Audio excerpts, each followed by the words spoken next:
that to him, that was hard. What's up, everybody? Welcome to the Huddle podcast. We're your host. I'm Irvin Godinez. And I'm Cole Bebart. And we want to start this episode off, our intro episode. Welcome, of course. We want to start this episode off kind of introducing ourselves. Irv, you want to take the floor? Yeah, so again, my name's Irvin Godinez. I graduated from Riverside High School in 2019. And I think, Cole, we graduated the same year. Is that right? Yep, yeah. And you went to school at Ben Logan, right? Yes, sir. So I guess let's just start off by introducing like our story and how we got to making this podcast, or why is it called the Huddle, and how has sports impacted us the way it has to where we wanted to create something like this. And I'll start off by my story. That's cool. Of course, bro. Of course. So I started playing football, I think, like my sixth grade year. I think sports came into my life my fifth grade year here at Riverside. And I didn't go to Riverside my whole life. At first, I started at Sydney. And when I left Sydney, I was pretty sad. I was going to leave all my friends and stuff. But little did I know that was going to be like the best thing of my life. Because I think if I stayed at Sydney, I probably wouldn't have started the sports because, I don't know, the friends that I had over there weren't really into those sports. Yeah, absolutely. And a big shout out to Ollie Jacobs because he brought me to the game of basketball, and he kept asking me to play basketball, and I was always like I knew I wasn't going to do it. Yeah. And I just kept telling him, I just kept forgetting to sign the form. And eventually he showed up to my place with the form, and I was like, I can't back out now.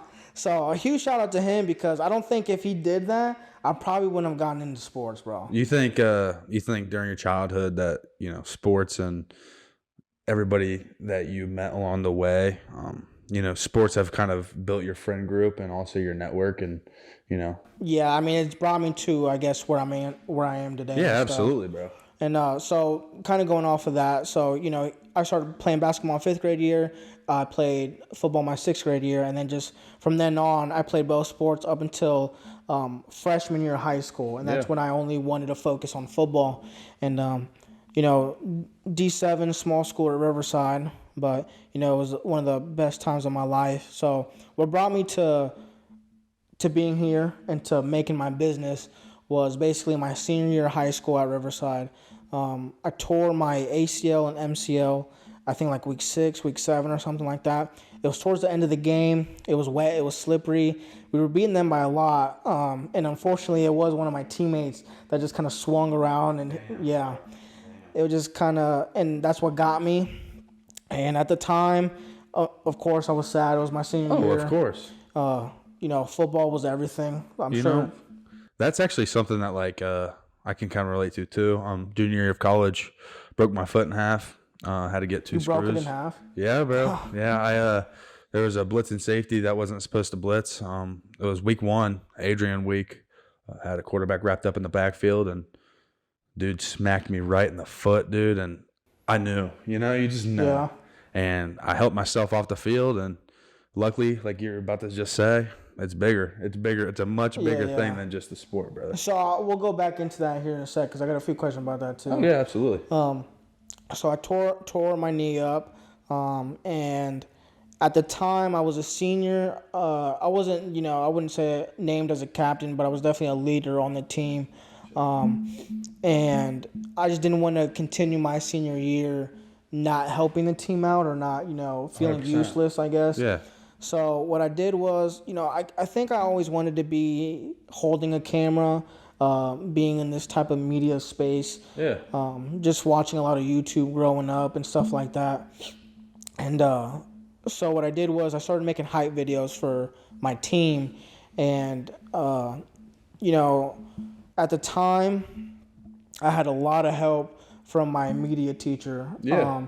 Her name is Michelle Weedock, so thank you for, I guess everything. Because with that, she helped me out so much, bro. It's ridiculous. So I'm forever grateful for that woman in my life. Like I told you before we started this whole thing, I consider myself the Dollar General version when it comes to media editing, and you're like the Amazon Prime. That's dope, bro. I appreciate So, that. I mean, it's just a blessing having somebody in my corner like you. Obviously, I want to say thank you, give a shout out to my roommates. If it wasn't for Spencer, my roommate, one of my best friends up there in Brunswick, I don't think I would have gotten into podcasting. But with this platform, you get to learn so much about individuals' lives, and also like how a singular sport, or multiple sports helped somebody get out of a dark place or a rough spot in life. And I think that, that's what this thing's all about, dude. Yeah. And hearing everybody's testimonies is huge. And I mean, you went to Riverside, a small school that, a lot of people probably don't really know of, but Right. at the same time, you made the state playoffs 3 out of the 4 years that you were there playing football. So, Right. that's an achievement in itself. I went to Ben Logan. We made one playoff appearance my whole time I was there. Really? And I'm pretty sure the whole time I was there, we had a below 500 record total all 4 years. Really? Yeah, we didn't do too hot my junior senior year. 5-5 and I think 2-8. But it's so much bigger than the records, the wins, the losses, the stats, the accolades, and with your media platform and what you're doing, bro. It's a special thing. Some of these kids might be going through a rough home life, not really much positivity in their life, have some depression, anxiety, etc. And what you do is you give what my former coach, Coach Steerhoff, used to tell me. He was like, he would pull us in, and he made all the reels, did all of our social media, and he used to tell us that there was different stages of like your ego. And he was like, this is your first stage is what you tell yourself. Your second stage is your at-home life, and your third stage is what everybody else is pushing out there about you. And what you're doing with your platform is giving somebody a little bit of an ego boost and some positivity, even if they might not have it at home or are going through. So it's a special thing, and it's just when I saw that, I was like, dude, I'm gonna talk to Irv. Yeah, so let's get into that a little bit more. So Yeah, we'll just kind of reel off that. So I appreciate you saying all that, bro. Of That's course, awesome. bro, always. So yeah, after I started making hype videos for my football team, and eventually, football ended, and I just wanted to keep holding that camera. I liked what I was doing. I liked the editing, and like I said, I always grew up watching YouTube and stuff, and I had access to everything. Thankful to again Mrs. Weedock, and that's when I started this YouTube channel with my friends called Diggs Crew. Shout out Diggs Crew. And so when I started that, of course, it was just I was kind of nervous. It was scary. You don't know what the people are going to say. But at the time, it's something that I always wanted to try and wanted to do. Yeah, man. And I finally had access to everything that I needed. And that's kind of where me and Cole met. He was just one of those guys outside of my school that saw what I was doing. And, it meant a lot to me when you reached out to me, just because, I don't know, like I said, it's a scary thing to start doing, putting yourself out there and stuff. It's funny because that year, 2019, it's one of the most memorable, but yet, tragic years of my life. And I oftentimes reminisce. Going to I think we were going to tournament games like every Saturday. And you guys would always meet me in the Bell Fountain down on this parking lot. And Trey. Yeah, shout out to Trey. Shout out That's my Trey. dude. Me and Trey played AAU back in the day together, and kept that relationship. Not too sure what he's up to now, but lucky for him, I met Irv, and me and Irv kind of see eye to eye on a lot of things, and we like to see the positivity in the world. And one thing that I always think about when it comes to Irv is whenever I would leave him or whenever he would, send me a text and we'd stop talking, it was always stay positive. And I think that the world needs that. I think that, there's a lot of negativity around the world today. And I think that, with platforms like this and with people like us, people can really, hear something they need to, and find another light, you know. So it's nice. It's really nice. Yeah. So just keep going off of that.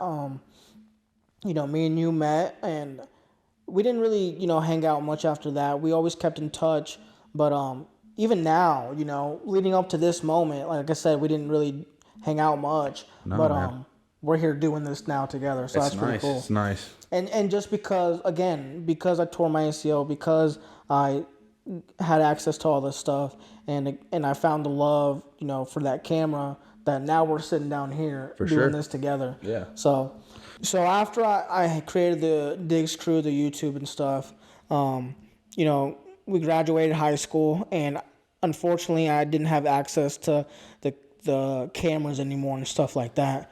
So I took a little bit of a break because I had to, and I just started working a full-time job, eventually made enough money to where I bought my first camera, my first laptop, to where I could edit again and stuff like that. And took a little bit of a gap between my senior year and getting back into all this media stuff. And eventually me and a friend created this business, and that led us to getting opportunities to work for Riverside, mainly the football team. Yeah.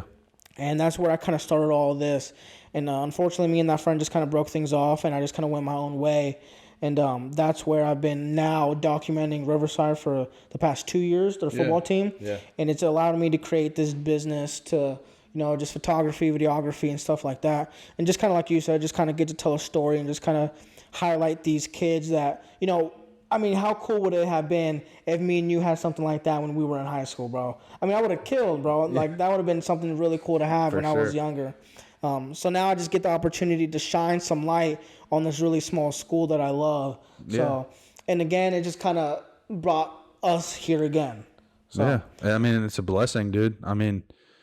The world's a small place.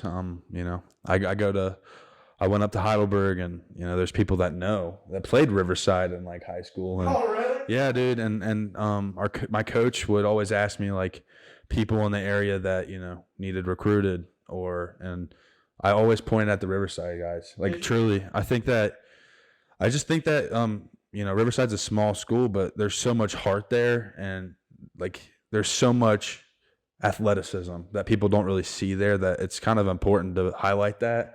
It was always, Riverside, Bell Fountain, West Liberty, Ben Logan. I just wanted to give love back to my area, and I still care so much about that, and that's why we're doing this thing. Yeah. So let me jump into your story a little bit. That's just a little bit about me, and I guess we'll just kind of go back and forth as we go. But my question to you is, what kind of offers did you have coming out of Ben Logan, or what at least led you to Heidelberg? So, funny story. My freshman through junior year, I played AAU. Had no intentions at all of playing college athletics. Yeah. I was set to go to University of Cincinnati, or I think it was Toledo, and I wanted to be just for school. Yeah, I wanted to get my PTA, and I just definitely wasn't ever a book whiz by any means. I was not. I paid attention. I got decent grades. But junior year, I started offensively. I didn't even play defense, which is what I played in college. Oh, yeah. So, but I played, the whole season. Wasn't really satisfied. I played offense, wanted to play defense more, but never got the opportunity. And then senior year, finally had the platform. I played both ways. Didn't really have a good team outing. We went 2-8, so it was kind of rough. What year you said was that? That was 2019. Oh, you guys went 2-8. You said 2-8 in 2019, man. And then let me think. After that, I went to camps 2018. I went up to Canton, Ohio. I went up to Tiffin, and actually, I was throwing in the regional track meet the same day that I was up at the Tiffin University camp. And me and my buddy Dalton Rockhold, we drove out to Graham at the time, the regional championships were at, and through there. But going through school, not really many coaches were talking to me. I had like, the small D3 schools. And then finally, after my senior year, Tiffin came in. They didn't, I consider Tiffin, and I wasn't really too impressed with the facilities there. And then I went up to Ashland, took a visit there, had some NAIA and a little bit of FCS interest. And I come from a family of 9. I have a brother that has CP, and coming from a family that big, you want to be here. You don't want to miss your siblings growing up. You don't want to miss the opportunity to see everybody and be able to be there to help. And so Heidelberg was actually the first OAC school that was interested in me. Coach D and at the time Coach Aon Blake, they wanted to come to a basketball game even and watch me play basketball. Oh yeah. And that just meant a lot to me. They were really invested in my life and how everything was going. And so my mom was like, too expensive. You're not going there. It's just not happening. And I was like, Mom, like, I love this place. I got to get up there. Like, I need you to go up there with me and experience it for yourself. Yeah. So we get up there, and my mom sits down with Coach D, and my grandma was with me. And it was funny because the first question my mom asked, she goes, how many ATs you have on staff? Because she didn't want me getting hurt, dude. Right. She was just like, it's college football. And I was 230 pounds at the time, like 5'11", undersized defensive lineman going against 320-pound. Right. There was guys that played in the NFL from the OAC, and it was just I don't know. It was a difficult setting. But Coach D really taught my mom. Coach D, talked to my mom a little bit. And he's like, yeah, we have all the AT staff. You could, do PT with them anytime, rehab, all that stuff. They're always there. So my mom, we left, and she goes, you know what? If you want to give him a call and let him know, you can. So immediately I pull out my phone. I'm like, Coach D, I'm in. Let's do this thing. And I get there. Freshman year, I walk in, not really knowing what to expect, not knowing anybody. I met wonderful people. And it was hard. My freshman year was miserable, dude. You had COVID. I had turf toe. I had turf toe. Was out 2-3 weeks.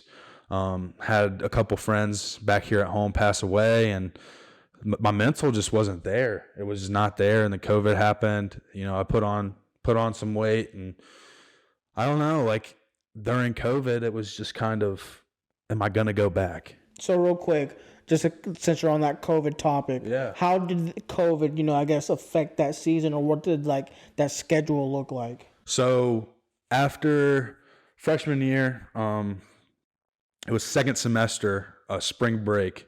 I was down actually with my buddy Trace at the University of Ohio, just kind of hanging out, visiting some friends, going out at the bars, whatever. And we got a call, and it was like, you're under shutdown. So I had to go home, and Coach D hopped on a Zoom call immediately. We had a bunch of virtual meetings, all of our team meetings, Zoom, all of our positional meetings, Zoom. So it's harder to pay attention. And, you saw that from people. People were sluggish, not paying attention, falling asleep during Zooms. And that's the same way, like my academics were even slipping. So it was just a rough spot to be in. You weren't really focused. And you just didn't really know what to do at the time. I think that time in my life, that was probably the most lost I've ever been. And I'm not really scared to admit that. I think that's important for me to put that out there. I'm not scared to admit that at all, but just like everybody's story, you make it out on the other side though, you can either wake up and attack it, or you can sit there and feel sorry for yourself. And I just wasn't going to sit there and mope around. I was going to, reestablish myself, regroup myself, create goals, and get rolling. So, let's kind of go away from that. For sure. For that freshman year. Yeah. And did it get better your sophomore year? What did that look like? So, I was going through that. And sophomore year, we got back. Luckily, we were able to practice. It was crazy because 5 o'clock liftings and 6 o'clock liftings, they're outside. They're in the ballpark, like in the batting cages of like the baseball fields, because you couldn't have the amount of people that we had on our football team and our weight room and in our facility. So it would be 20 degrees in the middle of winter, and we're out there, 5 a.m. busting 50 squats and loading the rack for 315 plus pounds. And it's just like, dude, what are we doing? Yeah. But now I look back on that and I think it's funny, and I think it was probably one of the best times ever. And luckily I was with really good people at the time. I had a roommate that winter. We had a really bad snowstorm, and we had dog soldiers, which is kind of like our 3-day span of like, it's like Hell Week kind of. And it got canceled, and one of my roommates went out in his underwear and just jumped in the middle of a snow pile and was making snow angels. Just excited. And that same day, one of my roommates I was studying for a quiz came in and tossed a snowball right at my face. And I got up and I went outside, and I had a whole handful of snow, and I just piled it on him. And then let's just say that roommate had a little bit of some anger issues, and Oh no, I got heated. anyways, he punched a hole through my door, and that was a $150 charge on my student account. So it was pricey, but I mean, those memories stick with you. They're funny, and I had very, very good memories sophomore year of college for sure. And That's dope. that really, it dug me out for sure. That's dope. So like, when was that year that you got like more playing time? Okay, so sophomore year, I was actually a starter. Started all year that year. Is that offense or defense? Defense. I was a defensive tackle and nose guard at the time, and that year we actually did really, really successful. We had a very good receiver on team. His name was Maceo Matthews. Shout out Mace if you're watching this. We had Tremont Wiley, defensive back, 2-time All-American, great guy, and Zach Blackiston on the line, Tyler Turek. All of us were out there, and that year was a blast strictly because, I mean, it was shortened, but we got to face the worst and the best, and we got to get back out there after not playing for over a year. So it was a blessing, and it was fun. Yeah, sophomore year got to play. I was a starter all year. We made it to the OSC championship game, won the Western Conference. We had 2 conferences at the time because we could only play 5 or 6 games. So it was kind of a funky way. It was fun though because every year I was there, we were ranked. So there was a lot of hype behind the football team there. That's dope. And a lot of backing. Whenever we played Ohio Northern, tons of fans there. And Who was the rival over there? Ohio Northern. But Mount Union definitely was another one, but it was just kind of an unsaid thing because they're just historically I don't great. mean to cut you off, but I had a friend. I think he went to Ohio Northern. I think his name was Ollie Jacobs. I don't know if you guys might have played against each other. Yeah. That's pretty cool. Do you remember him at all or no? I think he would have been getting there my June. Did he graduate with you? He graduated with me. I don't know if he just started the football career later. What position was he? I think he was a corner. He was either a wide receiver or corner. I think he plays, yeah. But I do remember that name getting tossed up in the scouting report. But yeah, we played that year. ONU had a fantastic quarterback at the time. His name was Brody Hahn. He's playing European football right now, so he was pretty legit. But anyways, yeah, we did really well sophomore year, and then that took me into my junior year, which is when I broke my foot in half, like I mentioned. And junior year was rough. I didn't really know where I fit, so I kind of hit another slump. But at that point, I was just like, I'm coming back. I don't care what anybody tells me. I'm coming back, and I'm going to do great. So how far into your junior year did you break your foot? Week 1. Oh, wow. Week 1. Yeah, it was Okay. week 1, second quarter against Adrian. And, dude, I was livid because that year I was starting. I mean, I was projected to have a great year. And, when you come out of a game with a significant injury and then have to go get surgery, you just question whether it's time for you to hang up the cleats. And I was not about to do that. I was just like, imagine if I came back. In my head, I'm like, imagine. I was like, it's nice that I have that don't quit mentality because I'm coming back. I don't care. I'm doing it. And so I went back, and luckily senior year was a blast. It was a blessing. My 4 roommates, they were great people. Wally, he was a nurse at the time, and All-American offensive lineman. Dude, What a combo. Dude was a beast. He was working full time as a nurse.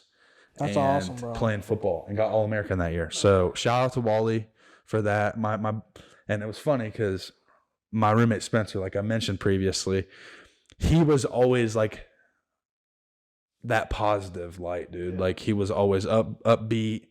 We always woke up in the morning, listened to some techno music. We like after football, even we went to the gym all the time. And whenever we'd have leg day, we'd listen to House of Pain, Jump Around. Like that was our mood, bro. And no, my senior year was a blessing.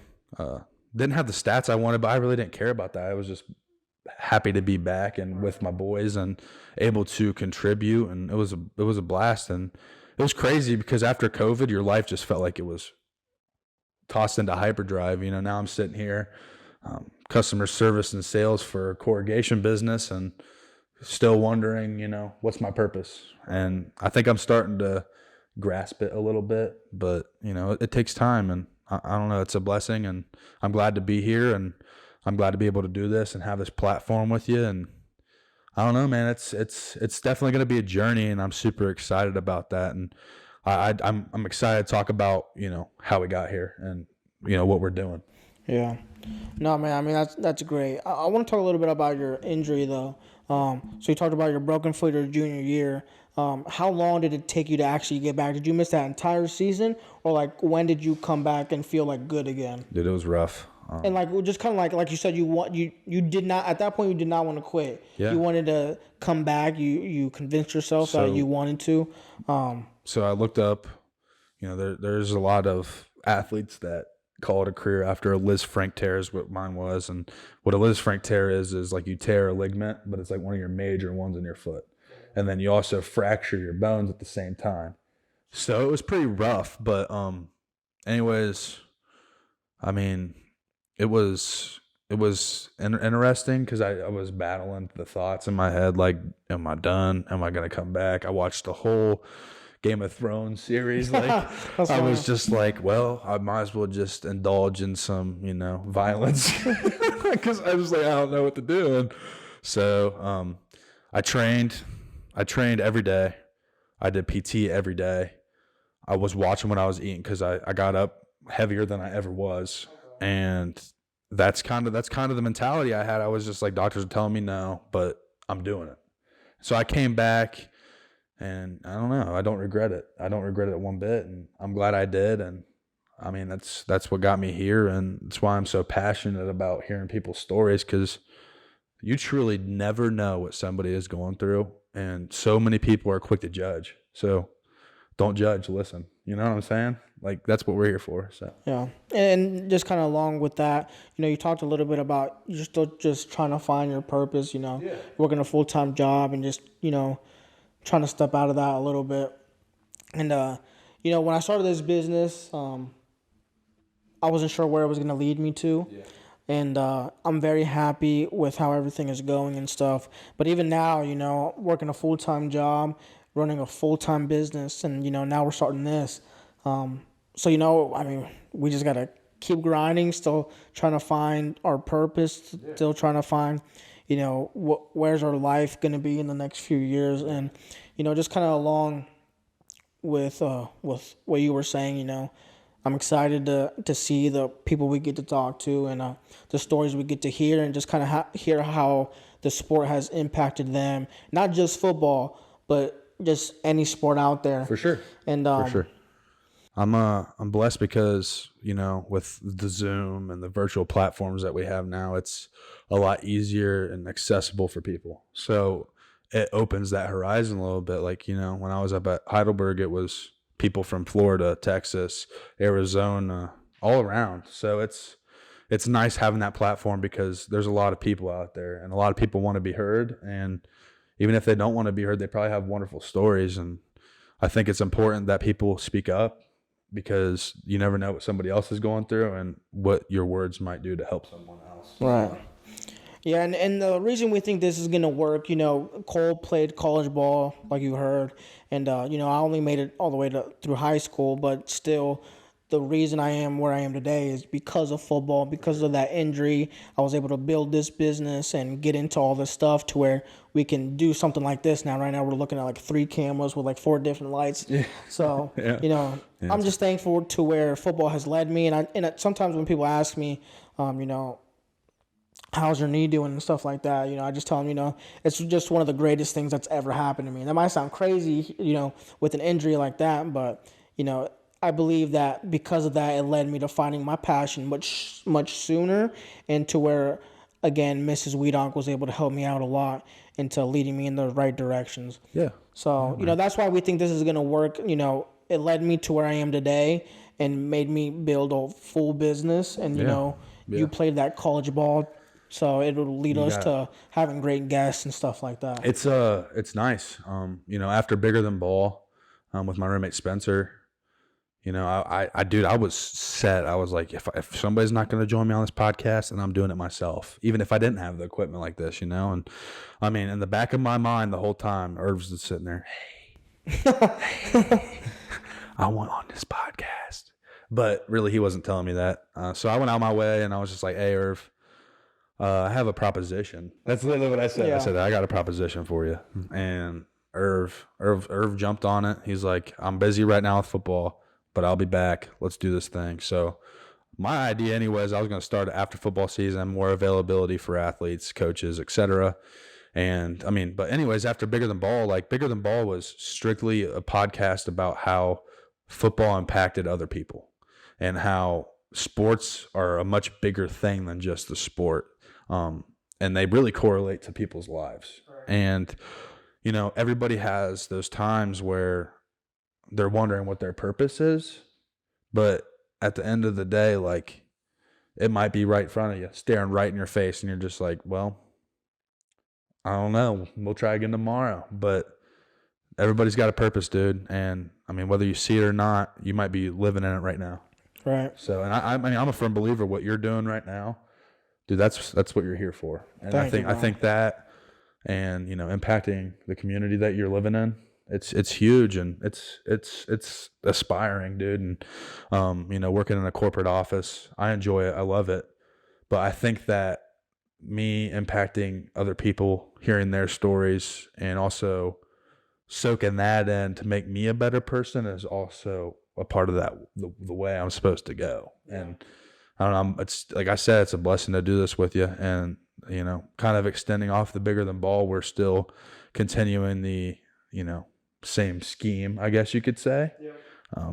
But broader horizons. Right, yeah. Broader horizons for sure. And, when you reached out to me, at first I was really excited, just because, again, we still didn't know much about each other, but I knew how hard of a worker you are, and just your work ethic overall.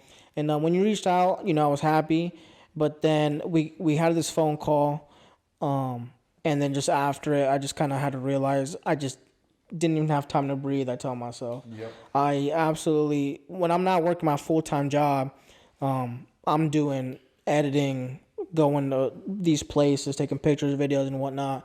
And, it was just really hard to try to fit this in there. But the crazy thing is, when you started that Bigger Than Ball, I told you this already, I already had 2 podcast episodes pre-recorded. So when you started that, I reached out to you and we talked a little bit about that. And, you had edits for me, bro. And that support crushes any criticism. Yeah. Truly. We're doing this right now, and people are going to see this and be like, oh, they're a bunch of losers. I ain't worried about it. But guess what? At the end of the day, don't worry about the opinions of sheep. Yeah. Worry about the opinions of yourself and, the impact that you might make for others. Yeah, and I think that's where I kind of got lost into where I did not want to post those 2 episodes that I already had up. I already recorded them, I already edited them, I was already ready to press that button. But at the end of the day, I'm happy I didn't, because it's not the path that I wanted to go down. Yeah. I didn't know it at the time, but now looking back, I'm happy I didn't. Okay. So when you started that podcast, it was a lot of motivation to me to get back into it, but I just didn't. So, when you started that Bigger Than Ball, I listened to a few of those starting episodes, and, there was a time where I noticed that there weren't any more coming out, and I didn't know what the reason was, but, it kind of slipped my mind. But even before you reached out to me, I promise you on everything that I thought, it would have been cool for me and you to do one. because I knew your work ethic. Look at us. Yeah, man. I didn't tell you this before, but I knew your work ethic. I knew you had the college stuff going for you, and I just knew that I could make all this work and put it into For sure. dude. puzzle it all together. So the fact that you reached out to me to do it, like you said, bro, God, it just kind of brought it up. I already had all the equipment ready for us because of the 2 pre-recorded episodes. Yeah, man.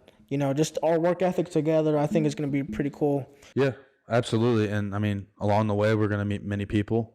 You definitely have a better knowledge of athletes in high school now than I do, for sure. I have my college guys. They got friends, and I fully intend to hear a lot of testimonies, a lot of words of wisdom, even. And I'm just excited, dude. There's going to be laughs. No doubt there's going to be laughs. Before this episode, Herb's clapping into mics and stuff, and I just don't know what to think. I'm just sitting there laughing like, yeah, you get it, brother.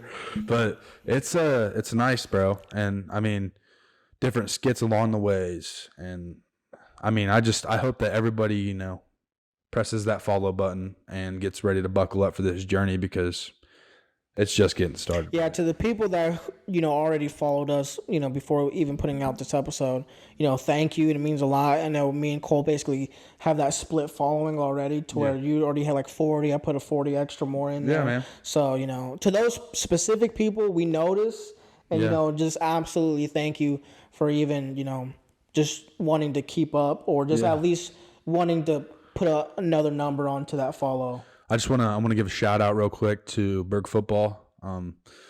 I think without that platform and being able to play that sport, I think that me coming on a podcast like this just never would have happened. I think that it never would have happened, and I think that being there really allowed me to find my purpose. And I want to give a shout out to Irv's Edits. You got to follow. Thank you, bro. Yeah, thank you. Guy's a menace. He's great with it. He's great with it. Episodes dropping soon, so stay tuned.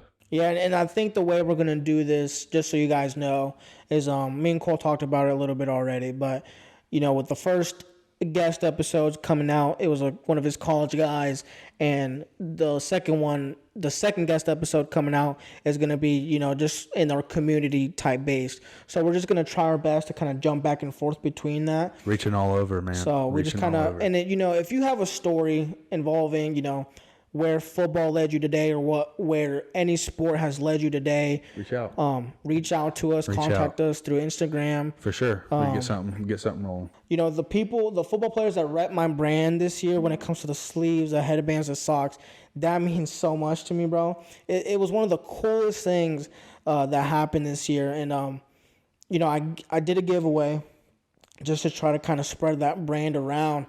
And the amount of people that shared it and that entered the giveaway was mind-blowing to me, because I didn't realize how many people wanted to do something like that. Yeah, man. You got college players repping. Yeah. Shout out Eli. Shout out Eli. Shout out Luke Jackson. Shout out Simon Godwin. Shout out Lee Burkett. I think that's how you say it. You know who you are. Right. You know who you are. And the fact that my name is literally on my business, Herb's Edits, and the fact that you guys wanted to rep my name is absolutely amazing. So I just can't thank you enough for everybody that did that. I just want to give a few, like Dom Stotler, Miles Platfoot, Riley Neer from Bellefontaine, CJ Wilson from Bellefontaine, Harper Scott, Michael Shockey from Riverside. Another one I didn't want to leave out, Miles Hosteller. There you go, from West Liberty. And just a lot more. And I'm just very thankful for everybody for doing that for me. And I'm excited to see where this leads us. I'm excited to see where my business leads me. Definitely a blessing. Stay tuned for more. Join us in the huddle. Get ready for the journey, man.